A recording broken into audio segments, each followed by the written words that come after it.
Good morning class. আজকে আমরা লক্ষ্মীকান্তের বইয়ের দ্বিতীয় চ্যাপ্টারের আমরা দ্বিতীয় ক্লাস নিয়ে এসেছি। অলরেডি আমরা একটা ক্লাস করে ফেলেছি। এই দ্বিতীয় ক্লাসে আমরা যে বিষয়গুলোকে নিয়ে আলোচনা করব সেগুলো হচ্ছে কি কি।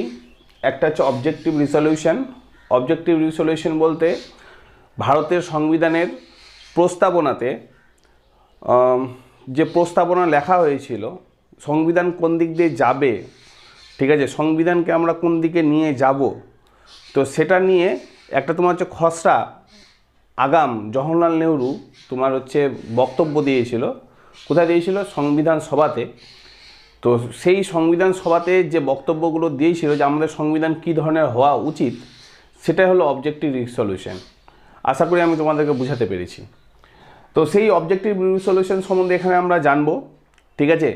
তারপরে তোমার হচ্ছে 1947 সালের আইন, যে আইনের উপরে ভিত্তি করে আমাদের স্বাধীনতা দেওয়া হয়, তোমরা নিশ্চয়ই জানো।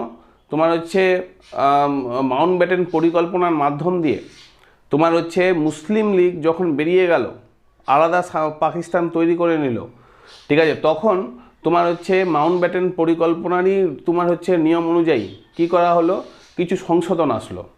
এবং সেই সংশোধনগুলোর মধ্যে সবথেকে বড় সংশোধন যেটা ছিল যে কি, সমস্ত ক্ষমতা সংবিধান সবার উপরে ন্যস্ত করা হয়েছিল। এছাড়াও আরও বেশ কিছু পরিবর্তন সেই সময় নিয়ে আনা হয়েছিল। তো সেই পরিবর্তনগুলোর সম্বন্ধে এইখানে আমরা দ্বিতীয় টপিকে জানব। এবং তৃতীয় টপিকটা কি? তৃতীয় টপিকটা হচ্ছে বেশ কিছু বিষয় রয়েছে, যে বিষয়গুলোকে আমরা কি একটা শর্ট ফর্মে আমরা এখানে কিন্তু জেনে নেব। আশা করি আমি তোমাদেরকে বোঝাতে পেরেছি। তার মানে এখনকার ক্লাসে আমরা তিনটে টপিক নিয়ে আমরা আলোচনা করব। তাই তিনটে টপিক কি কি হলো? একটা টপিক হলো তাহলে অবজেক্টিভ রিসলিউশন, একটা হলো তাহলে হচ্ছে কি যে তোমার হচ্ছে স্বাধীনতা আইনের কি কি পরিবর্তন পরবর্তীতে আসলো, তৃতীয় হচ্ছে কি তোমার হচ্ছে অন্যান্য যে বিষয়গুলো সংবিধান সভার কাজ করেছিল শেষের দিকে বা প্রথমের দিকে, সেগুলো কি কি, সেগুলো 8-9টা টপিক এখানে এক্সট্রা করে লেখা আছে। এই যতগুলো টপিক আমি আলোচনা করছি এটা লক্ষ্মীকান্তের বই রয়েছে। তোমরা যদি বই পড়ো তাহলে কিন্তু তোমরা কিন্তু বুঝতে পারবে, ঠিক আছে। চলো, কোনো কিছু না বাড়িয়ে আমরা সরাসরি মানে ক্লাসের মধ্যে চলে আসি। সবার প্রথমে যার সম্বন্ধে আমরা জানবো সেটা হচ্ছে অবজেক্টিভ রিসলিউশন। আচ্ছা, অবজেক্টিভ রিসলিউশন যেটা, সেটা হচ্ছে সংবিধান সভাতে তোমার হচ্ছে জওহরলাল নেহরু তোমার হচ্ছে প্রথম নিয়ে এসেছিল, ঠিক আছে। আর এটা নিয়ে এসেছিল সংবিধান সভাতে কবে? তোমার হচ্ছে 13ই ডিসেম্বর 1946। তোমরা নিশ্চয়ই জানো সংবিধান সভা প্রথম কাজ করতে শুরু করেছিল 1946 সালের তোমার হচ্ছে 9ই ডিসেম্বর, ঠিক আছে। তার মানে যে প্রথম সেশনেই তোমার হচ্ছে জওহরলাল নেহরু তোমার হচ্ছে আমাদের সংবিধান কোন দিকে তৈরি করা হবে, কিভাবে তৈরি করা হবে, তো তার আদর্শগুলো কী ধরনের থাকা উচিত, সেগুলো নিয়ে একটা অবজেক্টিভ রিসলিউশন পাস করেছিল, ঠিক আছে। পাস করেছিল মানে প্রথমেই বক্তৃতা দিয়েছিল। আর সেই বক্তৃতা দেওয়ার ডেটটা হচ্ছে 1946 সালের তোমার হচ্ছে কত, 13ই ডিসেম্বর। এবার প্রশ্নটা হলো যে এই অবজেক্টিভ রিসলিউশনটা আসলো কোথা থেকে? এটা কি জওহরলাল নেহরু বললো আর সবাইকে ওটা ইমপ্লিমেন্ট হয়ে গেল? বাস্তবে কিন্তু স্যার এটা ছিল না। বাস্তবে ছিল যেটা, সেটা হচ্ছে কি জাতীয় কংগ্রেসের একটা কমিটি তৈরি করা হয়েছিল, ঠিক আছে। জাতীয় কংগ্রেসের তোমার হচ্ছে যে লাস্ট স্বাধীনতার সময় যে তোমার হচ্ছে ছিল সভাপতি ছিল, তার নাম হচ্ছে তোমার হচ্ছে কৃপালিনী। তো সেই কৃপালিনী সাহেবের তোমার হচ্ছে সমসাময়িক তোমার হচ্ছে একটা কমিটি তৈরি করা হয়েছিল শেষের দিকে, ঠিক আছে।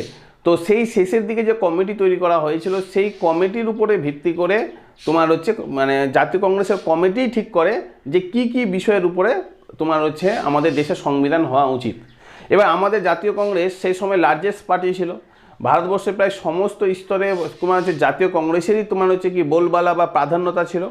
সেই কারণে জাতীয় কংগ্রেসের সেই তোমার হচ্ছে কি কমিটির যে রেকমেন্ডেশন, সেই রেকমেন্ডেশনটাই জওহরলাল নেহরু তোমার হচ্ছে এইখানে 1946 সালের 13ই ডিসেম্বর পাস করায় বা বক্তৃতা দেয়। এবার কথা হচ্ছে হোয়াই জওহরলাল নেহরু স্যার?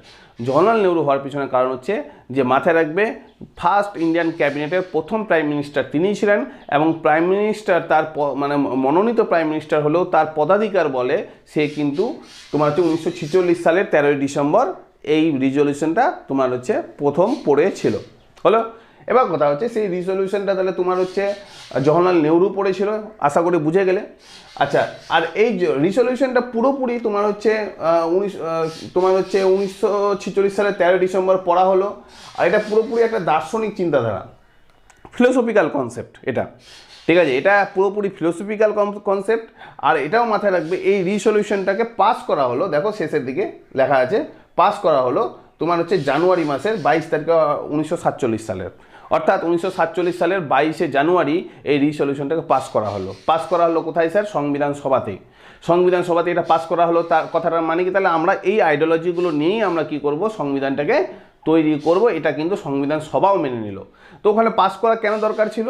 কারণ ওখানে তো শুধু জওহরলাল নেহরু বলে কথাটা নয়, সমস্ত প্রকার পলিটিক্যাল পার্টি, প্রিন্সলি স্টেট সবারই সদস্য ছিল, অতএব ওখানে কিন্তু পাস করানোটা দরকার ছিল। আশা করি আমি তোমাদেরকে বুঝাতে পেরেছি। আর একটা কথা মাথায় রাখবে, এই যে সংবিধান সভার তোমার হচ্ছে অবজেক্টিভ রিসলিউশন, মাথায় রাখবে এটাই পরবর্তীতে গিয়ে তোমার হচ্ছে কি হয়েছিল? প্যারাম্বেল হয়েছিল। প্যারাম্বেল দেখো এখানে লেখা আছে স্পষ্টভাবে যে কি মডিফিকেশন ফর্ম ইজ কল্ড হচ্ছে প্যারাম্বেল, মানে এটার মডিফিকেশন, এটাকেই তোমার হচ্ছে মডিফাই করে পরবর্তীতে ভারতবর্ষের সংবিধানে প্যারাম্বেল তৈরি করা হয়েছে বা প্রস্তাবনা তৈরি করা হয়েছে। ক্লিয়ার? আশা করি বুঝাতে পারলাম। এবার কথাটা হচ্ছে স্যার এই অবজেক্টিভ রিসলিউশনে কী কী কনসেপ্টগুলো ছিল? আমি তোমাদের লক্ষ্মীকান্তের বইয়ের যে 8টা টপিক রয়েছে সেই 8টা টপিককে এখানে শর্ট ফর্মে নিয়ে এসেছি এবং সেগুলোকে আমি একটু বিস্তারিত আলোচনা করব। ঠিক আছে, চলো সবার প্রথম যেটা রয়েছে আমি তার সম্বন্ধে বলছি। কি বলছে? Number 1, make sovereign republic for a future governance of the country. মানে তোমার হচ্ছে দেশের ভবিষ্যতের সরকার তৈরি হবে যেটা, সেটা হবে কি? সভার্জিয়ান রিপাবলিক। ঠিক আছে, রিপাবলিক কনসেপ্টটা আমাদের ভবিষ্যতের সরকারের এবং সাধারণ মানুষের মধ্যে থাকবে। একটা গণতান্ত্রিক চিন্তাধারা, একটা প্রজাতান্ত্রিক চিন্তাধারা, এই প্রজাতান্ত্রিক চিন্তাধারাই আমাদের হচ্ছে থাকবে। কোথায় থাকবে স্যার? আমাদের তোমার হচ্ছে পরবর্তী সরকারের চিন্তাধারার মধ্যে থাকবে। নাম্বার 1। ঠিক আছে, 2 নম্বর কি বলছে? যে দেখো ব্রিটিশ প্রভিন্সেস, ঠিক আছে, আর princely state all of the part of the union. মানে যত ব্রিটিশ প্রভিন্স ছিল তারা তো ইউনিয়নের পার্ট থাকবেই। ঠিক আছে, আর একটা হচ্ছে যারা প্রিন্সলি স্টেট, ঠিক আছে, তারাও কিন্তু ইউনিয়নের পার্ট হবে। আচ্ছা, এখানে এটা কিন্তু কথাটা কনসেপ্টটা কিন্তু মাথায় রাখবে অনেকটাই কিন্তু মানে ঘোরালো পিছালো টাইপের হয়ে গেল। অর্থাৎ আমি কি বলতে চাইছি, প্রথম কথা হচ্ছে আমাদের সংবিধানটা দেখবে হচ্ছে কানাডার সংবিধানের মতো। কানাডার সংবিধানের মতো বলতে ইউনিটারি স্টেটস, এখানে কেন্দ্রের প্রবণতা বেশি, রাজ্যের প্রবণতা কিন্তু খুবই কম।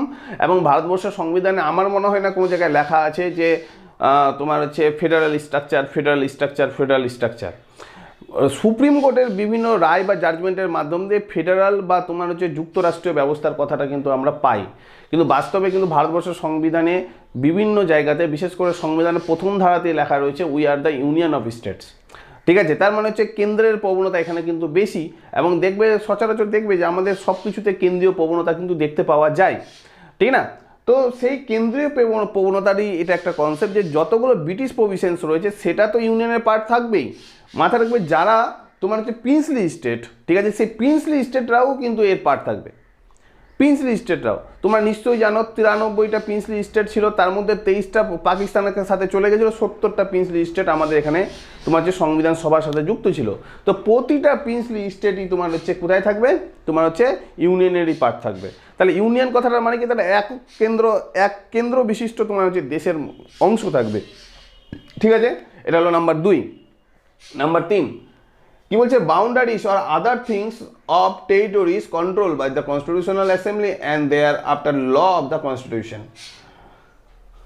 বর্তমান মানে যে সময় সংবিধানটা তৈরি হচ্ছে সেই সময় এই বাউন্ডারির বিষয়টা, মানে কোনটা অংশ আমাদের দেশের থাকবে, কোনটা পাকিস্তানের থাকবে, বা তোমার হচ্ছে যদি রাজ্য তৈরি হয় তো সেই রাজ্যগুলোর বাউন্ডারি কী হবে, এই সমস্ত ক্ষমতাটা থাকবে কার উপরে? সংবিধান সভার উপরে। দেখো কনস্টিটিউশনাল অ্যাসেম্বলি। আর সংবিধান সভার কাজ যখন শেষ হয়ে যাবে তখন হচ্ছে তারপরে যে ঊর্ধ্বতন কর্তৃপক্ষ থাকবে, মানে সেই সময় যে কমিটি, মানে যে তোমার হচ্ছে সংস্থা সেই মানে আইন সিদ্ধ বিষয়গুলোকে দেখবে, সে দেখবে। তোমরা নিশ্চয়ই জানো কনস্টিটিউশনাল অ্যাসেম্বলি শেষ হওয়ার পর পার্লামেন্ট তোমার হচ্ছে তৈরি হয় এবং পার্লামেন্টই এই বিষয়গুলোকে দেখে। অতএব বর্তমানে এটাকে তাহলে কে দেখবে? পার্লামেন্ট দেখবে। তাহলে বাউন্ডারির বিষয়টা পার্লামেন্ট দেখা ছাড়া বা শুরুর দিকে সংবিধান সভা দেখা ছাড়া আর কেউ দেখতে পারবে না। হলো, এটা একটা নাম্বার 3। নাম্বার 4 হচ্ছে কি all power and authority of the sovereign independent India its constituent part and organ of the government. যত মানে তোমার হচ্ছে অংশ রয়েছে, যতটা পার্ট রয়েছে, ঠিক আছে, যতটা পার্ট রয়েছে সব হচ্ছে সোভারজিয়ান ইন্ডিয়ার অংশ, ঠিক আছে। ওই কথাটাই বলছে অল পাওয়ার, সমস্ত ক্ষমতা, সমস্ত অথরিটি যা থাকবে ইউনিয়নেরই অংশ থাকবে, দেশেরই রাষ্ট্রেরই অংশ থাকবে, এই কথাটা কিন্তু মাথায় রাখবে। তারপর হচ্ছে নাম্বার 5 কি বলছে, guaranteed and secure to all the people in India justice social economic and political. মানে আমাদের দেশের যত ব্যক্তি থাকবে, যত নাগরিক, একদম উঁচু স্তর থেকে শুরু করে একদম নিচু স্তর, একজন শিল্পপতি থেকে শুরু করে একজন তোমার হচ্ছে কৃষক, ঠিক আছে, সবার ক্ষেত্রেই কিন্তু মাথায় রাখবে জাস্টিস, বিচার বিভাগীয় ব্যবস্থা, সামাজিক মানে সোশ্যাল বলতে কি সামাজিক অবস্থা, ইকোনমিক মানে হচ্ছে কি অর্থনৈতিক স্বাধীনতা, আর হচ্ছে পলিটিক্যাল মানে হচ্ছে কি রাজনৈতিক স্বাধীনতা, সমস্ত কিছু কিন্তু প্রোভাইড করা হবে। প্রতিটা নাগরিক তোমার হচ্ছে কি রাজনৈতিক দিক থেকে সচেতন থাকবে, আর্থিক দিক থেকে সামর্থ্যপূর্ণ থাকবে, সামাজিক সচেতনতার দিক থেকে সুদৃঢ় থাকবে, এবং তোমার হচ্ছে কি অবশ্যই বিচার বিভাগীয় তোমার হচ্ছে কি সমস্ত প্রকার সুযোগ সুবিধা পাবে। অর্থাৎ নাগরিককে এখানে সর্বোচ্চ একটা অংশ করার কথা কিন্তু বলা হয়েছিল।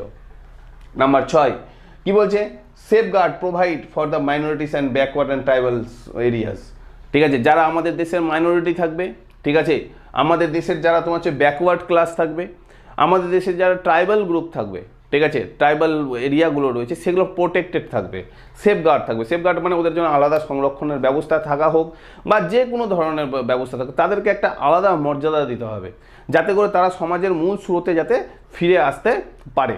হলো তো মাইনরিটিস তো তোমরা সবাই জানো নিশ্চয়ই, মাইনরিটি বলতে শুধুমাত্র মুসলিম ভাবিও না, মাইনরিটিস বলতে মুসলিম আছে, মাইনরিটি মানে তোমার খ্রিস্টান আছে, মাইনরিটি বলতে তোমার জৈন আছে, বৌদ্ধিস্ট আছে, এরা সবাই মাইনরিটির মধ্যে পড়ছে, এদেরকে একটা সেফগার্ডের ব্যবস্থা করা। ব্যাকওয়ার্ড ক্লাস বলতে তোমার হচ্ছে কি যারা তোমার হচ্ছে কি হিন্দুদের মধ্যেই বিশেষ করে যারা পিছিয়ে পড়া শ্রেণী ছিল, ডিপ্রেস ক্লাস ছিল, ঠিক আছে, তারা হচ্ছে ব্যাকওয়ার্ড ক্লাসের মধ্যে পড়ছে অর্থাৎ এসসি। অন্যদিকে হচ্ছে ট্রাইবাল বলতে তোমার হচ্ছে কি এরা ম্যাক্সিমামটাই হচ্ছে কি পিছিয়ে পড়া একদম জনজাতি, ঠিক আছে, এদেরকে ম্যাক্সিমামটা এসটি তকমা দেওয়া হয় এখনকার বর্তমান সময়। কিন্তু তখন তো আর সংবিধান তৈরি হয়নি যে কেউ ওবিসি, কেউ এসসি, কেউ এসটি, এই ব্যাপারটা তখন ছিল না। তো সেই জন্য তখনকার ক্যাটাগরিটা কী ছিল, মাইনরিটি ছিল, ব্যাকওয়ার্ড ক্লাস ছিল, আর ট্রাইবাল গ্রুপস ছিল। মাইনরিটিস বলতেই বললাম যে মুসলিম, তোমার হচ্ছে খ্রিস্টান, অ্যাংলো ইন্ডিয়ান, তোমার হচ্ছে বৌদ্ধিস্ট, জৈনিস্ট, এরা সবাই হচ্ছে কি মাইনরিটিস।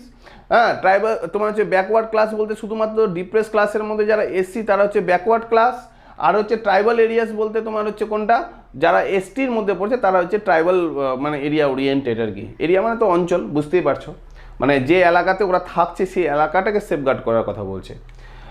7 নম্বর হচ্ছে কি integrity of the territory of the republic and তোমার হচ্ছে sovereign rights on land, sea and air.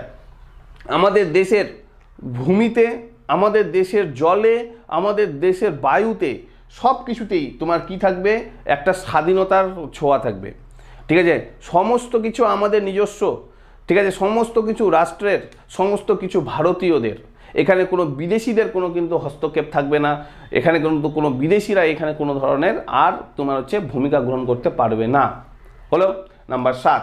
Number 8 তোমার হচ্ছে কি this ancient land always promote world piece. বলছে এটা একটা তোমার হচ্ছে অ্যানসিয়েন্ট ল্যান্ড মানে হচ্ছে প্রাচীন ভূমি, এই প্রাচীন ভূমি সবসময় বিশ্ব শান্তির কথা বলবে, কোনো সময় যুদ্ধ বিগ্রহ বা তোমার হচ্ছে বড় কোনো যুদ্ধ এই ধরনের কাজ করতে যাবে না, ঠিক আছে।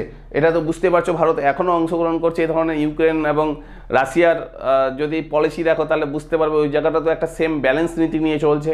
তো ভারত সবসময় বিশ্ব শান্তির দিকেই কিন্তু তোমার হচ্ছে থাকার চেষ্টা করে, তার কথাটাও কিন্তু এই অবজেক্টিভ রিসলিউশনে লেখা ছিল। এবার কথাটা হচ্ছে স্যার তাহলে অবজেক্টিভ রিসলিউশনটা তাহলে এখানে যতগুলো পড়লাম, ঠিক আছে, এগুলো হচ্ছে কি ক্রাইটেরিয়া, যে না আমরা সংবিধান যখন আপনারা তৈরি করবেন, সংবিধান সবাই এসে বলল যে আপনারা যখন সংবিধান তৈরি করবেন এই জিনিসগুলোকে আপনাদেরকে মেনে চলতে হবে, মানে আপনাদের মানে হচ্ছে আমাদেরকে মেনে চলতে হবে, ঠিক আছে। কেন আমাদেরকে মেনে চলতে হবে, যাতে করে রাষ্ট্র চিন্তাধারাও ঠিক থাকে, নাগরিকদের স্বাধীনতা ঠিক থাকে, নাগরিক সমস্ত ধরনের সুযোগ সুবিধা পায়, ঠিক আছে, আর হচ্ছে রাষ্ট্রীয় চিন্তাধারা সবার ঊর্ধ্বে থাকে, ঠিক আছে, এই কয়েকটা বিষয়কে কেন্দ্র করে তোমার হচ্ছে কি করা হলো, এই অবজেক্টিভ রেজলিউশনটা তৈরি করা হলো। আমি আবার বলছি, এটা কংগ্রেসের ওয়ার্কিং কমিটির বৈঠকে এটা প্রথমে গৃহীত হয়েছিল। সেটাই জওহরলাল নেহরু 1946 সালের 13ই ডিসেম্বর তোমার এসে স্পিচ দেয়, এবং সেটা শেষমেশ সংবিধান সভায় তোমার এসে গৃহীত হয়েছিল 1947 সালের 22শে জানুয়ারি। ঠিক আছে, এটা একটা পলিটিক্যাল, এটা একটা তোমার ফিলোসফিক্যাল কনসেপ্ট ছিল, এবং এটাই পরবর্তীতে তোমার হচ্ছে প্যারাম্বেল নামে আসে, অর্থাৎ এটাকে মডিফাই করে প্যারাম্বেল কথাটা আসে। মানে আমাদের প্যারাম্বেলটা কি বা প্রস্তাবনাটা কি, আমাদের সংবিধানে যেটা লেখা রয়েছে বা ভিতরে সেটাকে তোমার হচ্ছে কি, তোমার হচ্ছে ঠিকঠাক করে তোমার হচ্ছে তার জিস্ট কি বা তার সারাংশ কি, সেটাই তো প্রস্তাবনা।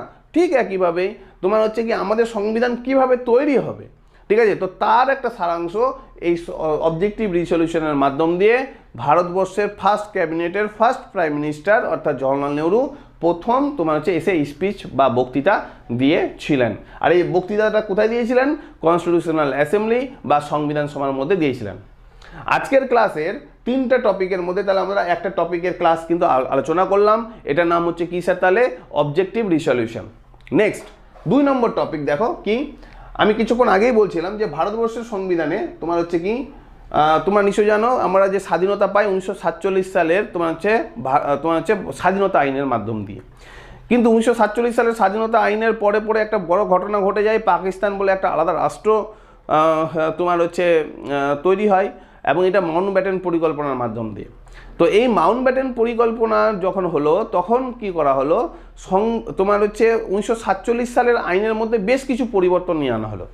ঠিক আছে, তার মধ্যে একটা পরিবর্তন, মানে বেশ কিছু পরিবর্তন নিয়ে আনা হলো, একটা না বেশ কয়েকটা পরিবর্তন রয়েছে। ঠিক আছে, তো সেই পরিবর্তনগুলোই তোমার হচ্ছে কি এখানে আমরা দেখব যে স্বাধীনতা আইনের বেশ কিছু পরিবর্তন এই সময় আমরা দেখতে পাচ্ছি। ঠিক আছে, সবার প্রথমে কি কনস্টিটিউশনাল অ্যাসেম্বলিতে বা সংবিধান সভাতে তোমরা নিশ্চয়ই জানো যে কিছু মেম্বার তোমার হচ্ছে মুসলিম লীগকে কেন্দ্র করে কিছু মেম্বার কিন্তু বেরিয়ে গেছিল, ঠিক না, যারা পাকিস্তান রাষ্ট্র তৈরি করেছিল, কিন্তু কিছু মেম্বার কিন্তু অ্যাডও হয়েছিল। দেখো আমি এটা একটা এক্সট্রা পয়েন্ট করে করেছি, কিছু মেম্বার অ্যাড হয়েছিল, সেই মেম্বারগুলো কে কে এটা কিন্তু জানতে হবে। খুব একটা ভালো টপিক, অনেকে হয়তো তোমরা এই বিষয়টা জানো না।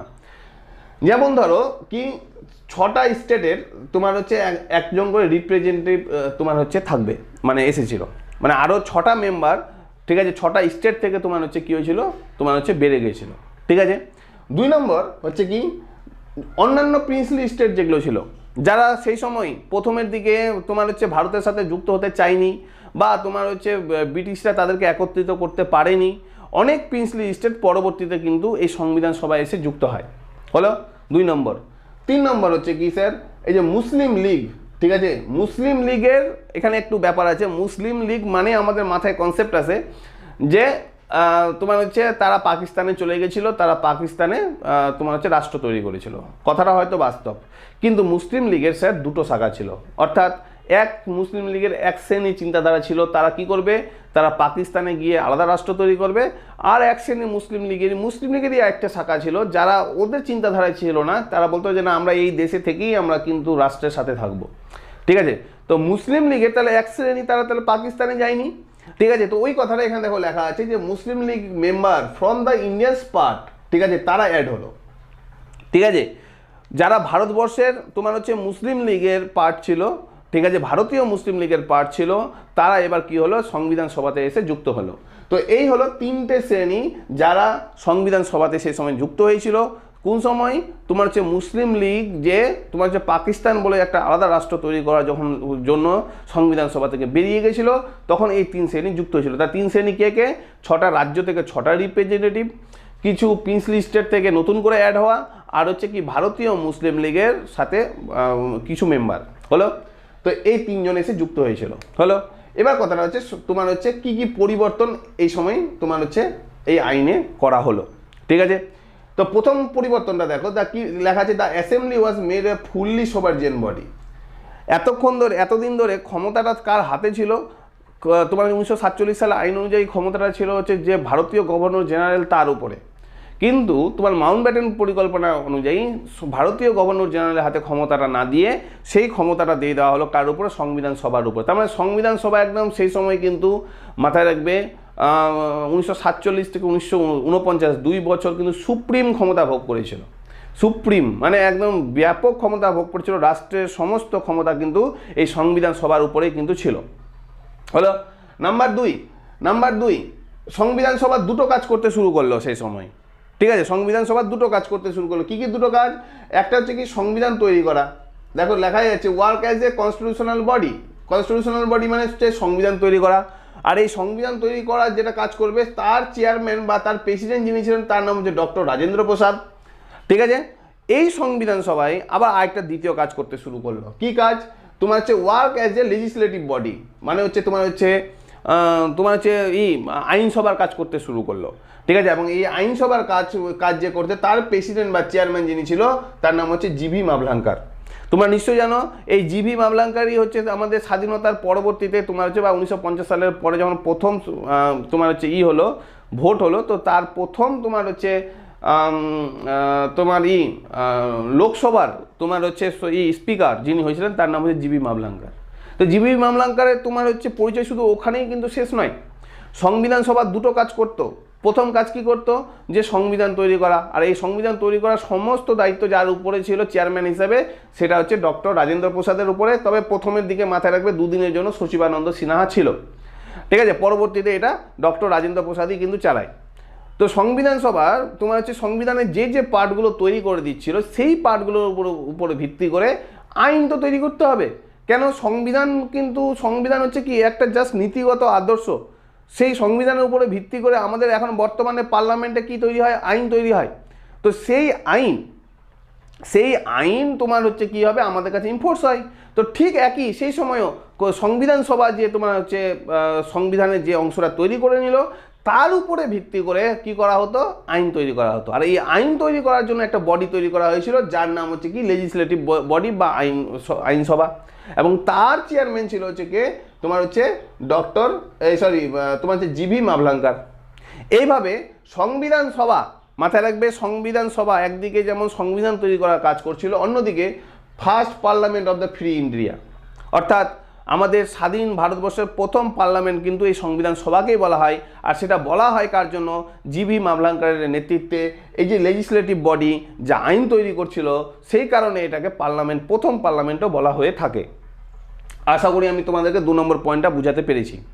3 নম্বর পয়েন্ট হচ্ছে কি অ্যাসেম্বলি মেম্বার রিডিউস ফ্রম হচ্ছে তোমার হচ্ছে 389 থেকে তোমার হচ্ছে 299 এটা তোমার হচ্ছে অ্যাসেম্বলি মেম্বার তোমার হচ্ছে রিডিউস হয়। অর্থাৎ তোমরা জানো তোমার হচ্ছে তোমার হচ্ছে মুসলিম লীগ তোমার হচ্ছে আমাদের ভারত থেকে তোমার হচ্ছে ভারতীয় সংবিধান সভা থেকে বেরিয়ে যায়। তোমরা জানো তোমার হচ্ছে কি কিছু প্রিন্সলি স্টেট যেটা পাকিস্তান এবং তার আশেপাশে অঞ্চলে ছিল তারা আমাদের ভারতীয় সংবিধান সভা থেকে বেরিয়ে যায়। আবার এখনই আমরা জানলাম এদিকে কিছু অ্যাডও হয়েছিল। কি অ্যাড হয়েছিল?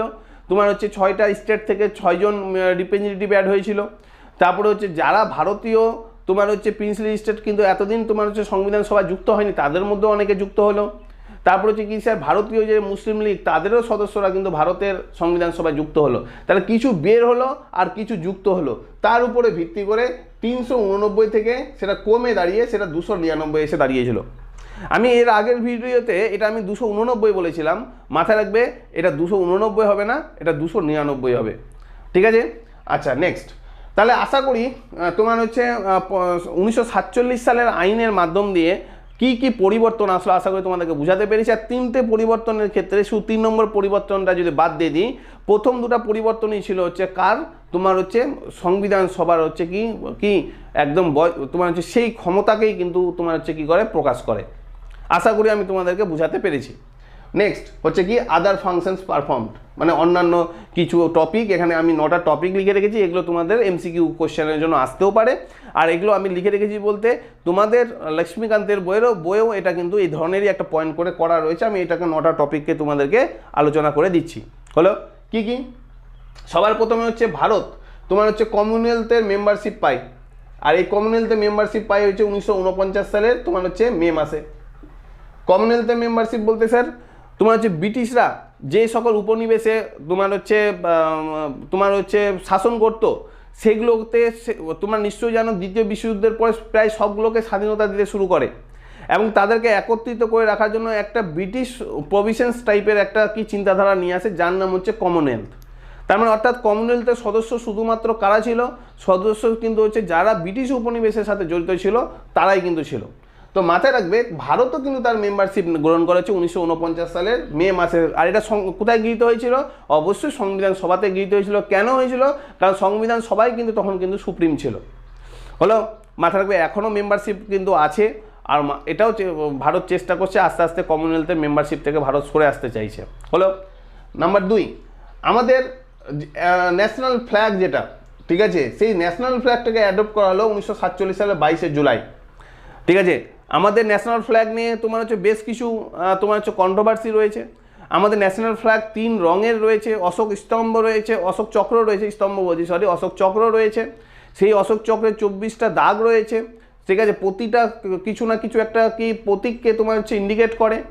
ঠিক আছে, 3টে রং যে রয়েছে সেটা গেরুয়া থাক, সাদা থাক বা সবুজ থাক, প্রতিটা রং একটা একটা করে কি তোমার হচ্ছে জিনিসকে রিপ্রেজেন্ট করছে। ঠিক আছে, এইটা 3:2 অনুপাতে এই তোমার হচ্ছে কি 3:2 অনুপাতে তোমার হচ্ছে এই জাতীয় পতাকা তৈরি করা হয়েছিল। এই জাতীয় পতাকা নিয়ে প্রথম কনসেপ্ট যে ভগিনী নিবেদিতা থেকে শুরু করে তোমার হচ্ছে পরবর্তীতে আস্তে আস্তে তোমার হচ্ছে মাদাম কামা থেকে শুরু করে অনেকেই দেয়। ঠিক আছে, শেষমেশ তোমার হচ্ছে পিঙ্কাইয়ার নেতৃত্বেই তোমার হচ্ছে একটা ভালো কি তোমার হচ্ছে পতাকা দেখতে, যেটা একটা অপূর্ব সুন্দর সেই পতাকা আমাদেরকে অ্যাডপ্ট হয় এবং শেষমেশ সেই পতাকায় অ্যাডপ্ট করা হয়েছিল হচ্ছে 1947 সালের 22শে জুলাই। আশা করি আমি তোমাদেরকে বুঝাতে পেরেছি।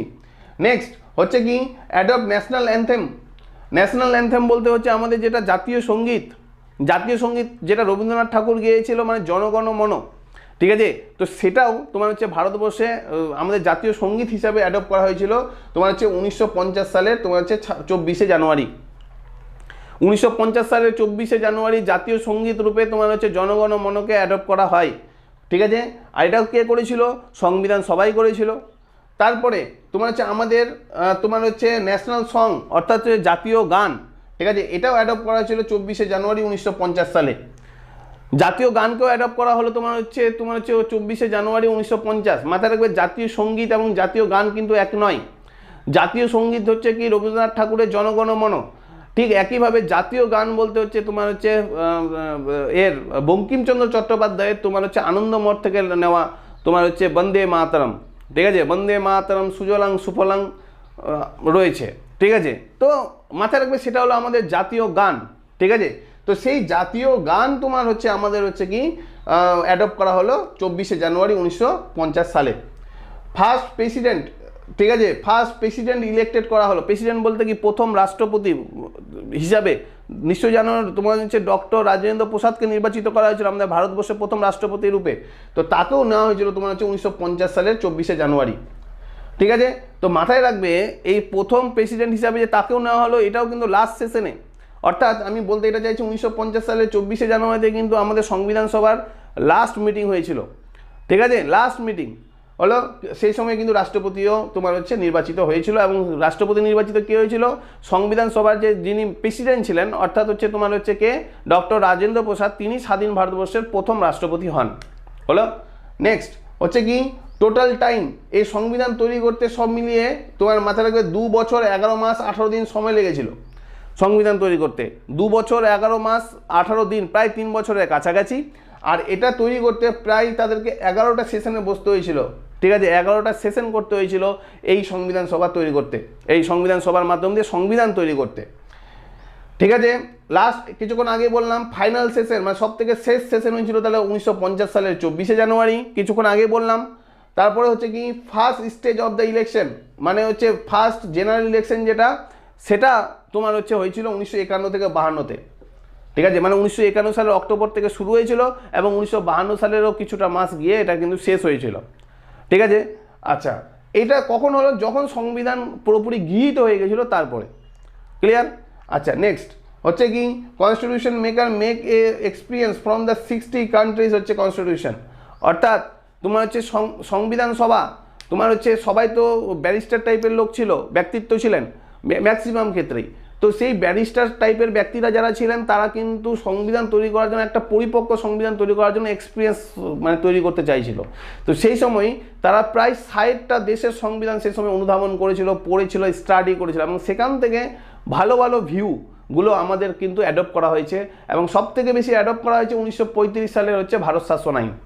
ঠিক আছে, তো এই হলো কতগুলো আদার ফাংশনস, যে জিনিসগুলো তোমার হচ্ছে এখানে আমরা আলাদা করে জানলাম। তো একবার রিপিট করে নেব, তাহলে হচ্ছে কমনওয়েলথের মেম্বারশিপ হচ্ছে 1949 সালের হচ্ছে মে মাসে, ন্যাশনাল ফ্ল্যাগ হচ্ছে 1947 সালের 22শে জুলাই, ন্যাশনাল অ্যানথেম হচ্ছে 1950 সালের 24শে জানুয়ারি, ন্যাশনাল সং 1950 সালের 24শে জানুয়ারি, first president elected doctor Rajendra Prasad 1950 1950 সালের 24শে জানুয়ারি। ঠিক আছে, শেষমেশ মানে লাস্ট সেশন ডেট এটাই ছিল 1950 সালের হচ্ছে 24শে জানুয়ারি। প্রথম ইলেকশন হয়েছিল 1951 থেকে 52-তে, প্রথম রাষ্ট্রপতি হিসেবে মনোনীত হয়েছিল ডক্টর রাজেন্দ্র প্রসাদ, এবং শেষমেশ যখন ভোট হয়, ভোটের পরে তোমার হচ্ছে আবার জাতীয় কংগ্রেসের একটা বড় মানে জিত আসে, এবং ভারতবর্ষের প্রথম প্রধানমন্ত্রীও কিন্তু হয়েছিল কে, জওহরলাল নেহরু। ঠিক আছে, তো এই হলো তোমার হচ্ছে 3টা টপিক। তাহলে আশা করি অবজেক্টিভ রিসলিউশন বুঝতে পেরেছো। আশা করি তোমার হচ্ছে 1947 সালের আইনের পরবর্তীতে যে চেঞ্জ হলো এবং তার মাধ্যম দিয়ে সংবিধান সভাকে কতটা ক্ষমতা দেওয়া হলো সেটা বুঝতে পেরেছো। আর এছাড়াও এক্সট্রা যেগুলো কারিকুলাম আমি বোঝালাম, আশা করি তোমরা বুঝতে পেরেছো। ঠিক আছে, তো এটা হলো দ্বিতীয় চ্যাপ্টারের দ্বিতীয় ভিডিও। আশা করি তোমাদের ভালো লেগেছে। ভিডিওটা বারে বারে দেখবে। যদি বারে বারে দেখো তাহলে দেখবে যে একদম লক্ষ্মীকান্তের বই সোজা হয়ে গেছে, তোমাদের কিন্তু পড়তে কিন্তু খুব ভালো লাগবে।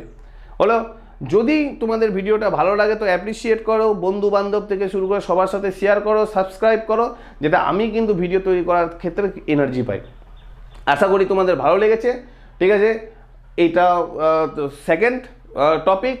আর যতদূর সম্ভব আমরা 2টো টপিক নিয়ে আসবো মানে এই চ্যাপ্টার থেকে, আর এই চ্যাপ্টারটাকে আমরা পুরোপুরি শেষ করে দেবো। আশা করি আমি তোমাদেরকে দ্বিতীয় চ্যাপ্টারের দ্বিতীয় ভিডিওটা বোঝাতে পেরেছি। সবাইকে ধন্যবাদ, সবাই ভালো থাকো, শুভ সকাল।